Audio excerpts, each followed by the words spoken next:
Hello everyone, welcome back to the channel. In this video we'll dive into best Rocket Money shortcut for busy people. So here's a breakdown. If you're always on the go and you want to save time managing money, Rocket Money has shortcuts that really help. First, link all your accounts at once: checking, credit card, loans. So Rocket Money shows everything in one place without you having to check multiple apps. Next is to turn on automatic subscription tracking and one-tap cancellation, so the app finds recurring bills and let you cancel unused ones in just a single tap.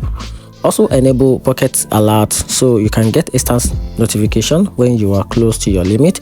This prevents overspending without constant checking. Using this simple setup means Rocket Money works for you in the background while you focus on your life. If this helped you, like the video, subscribe for more quick money tips, and comment which shortcut you like to use first. And that's it.